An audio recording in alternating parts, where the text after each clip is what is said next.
లో జనాభాకు సంబంధించిన సర్వే ఆ రెజల్యూషన్ పెట్టి కాంప్రహెన్సివ్ పూర్తి స్థాయిలో డోర్ టు డోర్ సర్వే బలహీన వర్గాలది, ఎస్సీలది, ఎస్టీలది, ఇతర వర్గాలకు సంబంధించి ఒక కాంప్రహెన్సివ్ సర్వే చేస్తూ దీని ద్వారానే బలహీన వర్గాలకు సంబంధించిన సంఖ్యను ఈ రాష్ట్ర జనాభాలో వారి సంఖ్యను పూర్తి స్థాయిలో తెలుసుకొని మా రాహుల్ గాంధీ గారు చెప్పినట్టు సంఖ్యపరంగా వారికి అదే విధమైన అవకాశాలు కల్పించే బాధ్యత మనం తీసుకోవాలని, దేశ చరిత్రలోనే ఉదాహరణగా నిలబడాలని వారు చేసిన ఆ రోజు వాగ్దానాన్ని మేము కాంగ్రెస్ పార్టీ ప్రభుత్వ పరంగా ముఖ్యమంత్రి గారు రేవంత్ రెడ్డి గారి ఆధ్వర్యంలో మా BC welfare minister Ponnam Prabhakar గారు రెజల్యూషన్ పెట్టి ఏకగ్రీవంగా శాసన సభ్యులందరూ కూడా ఆమోదం తెలియటం జరిగింది. చరిత్రలోనే ఒక ప్రధానమైన ఘట్టంగా నిలబడే విధంగా ఈరోజు కాంగ్రెస్ పార్టీ ప్రభుత్వం ఒక కీలకమైన రెజల్యూషన్ని పెట్టి ప్రతి ఒక్కరికి మేలు చేయాలి, ప్రత్యేకంగా బలహీన వర్గాలకి, బడుగు వర్గాలకి మేలు జరగాలి. రాబోయే కాలంలో మేము ప్రవేశపెట్టే బడ్జెట్లలో కూడా వారికి ఎంత శాతం ఉంటే అంత శాతం వారికి నిధులు, విధులు ఇచ్చే విధంగా ప్రయత్నంలో మొట్టమొదటి అడుగు వేయటం జరిగింది.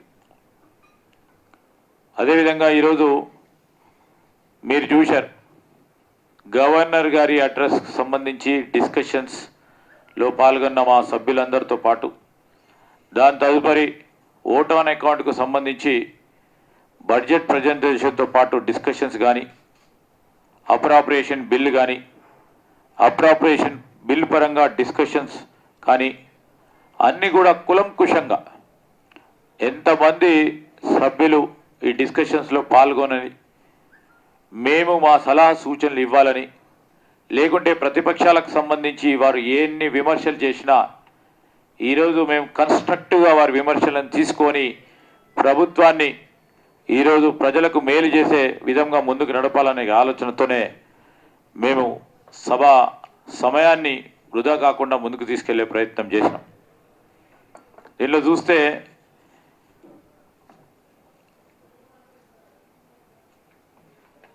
ఇండియన్ నేషనల్ కాంగ్రెస్ పార్టీ ఈ 8 రోజుల్లో 45 గంటలు 32 నిమిషాలు సభ నడిపించడం జరిగింది.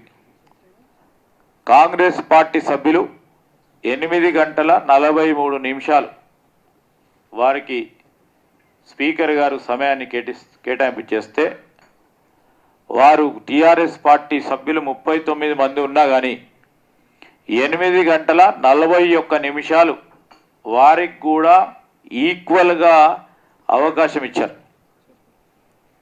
బీజేపీ వారికి 3 గంటల 48 నిమిషాలు, ఎంఐఎం వారికి 5 గంటలు, సిపిఐ పార్టీ వారికి 2 గంటల 55 నిమిషాలు. అదేవిధంగా ఈరోజు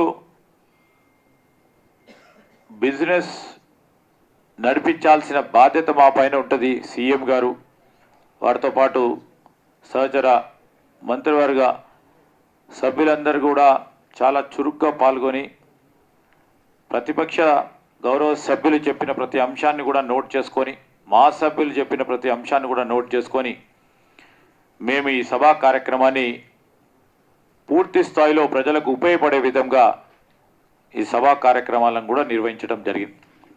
దానికి తోడు మరి తెలంగాణ లెజిస్లేటివ్ కౌన్సిల్ 9వ తారీఖు నుంచి మొదలై 15వ తారీఖు వరకు 6 రోజుల పాటు కొనసాగిన కౌన్సిల్ సమావేశాల్లో 11 గంటల 5 నిమిషాలు కౌన్సిల్ సమావేశాలు జరిగినాయి. 19 మంది గౌరవ శాసన మండలి సభ్యులు మరి వారు డిస్కషన్స్లో పాల్గొనడం జరిగింది. 3 గవర్నమెంట్ బిల్స్ని అక్కడ కన్సిడరేషన్కు పెట్టి కన్సిడరేషన్ కూడా చేయటం జరిగింది. అదేవిధంగా గవర్నమెంట్ రెజల్యూషన్ని ఒకటిని అడాప్ట్ చేసుకున్నాం. ఆ క్రమంలోనే ఈరోజు మనము బీసీలకు సంబంధించిన సర్వేతో పాటు సమాజంలో ఒక ప్రధానమైన సమస్య, ప్రత్యేకంగా యువతకు సంబంధించి ఒక బిల్లును ప్రవేశపెట్టడం జరిగింది. Cigarettes and other tobacco products విషయంలో ఈరోజు prohibition and advertising and regulation of ట్రేడ్కి సంబంధించి దాన్ని ఇంట్రడక్షన్ చేశాం. సభ్యులందరి సలహాలు తీసుకున్నాం.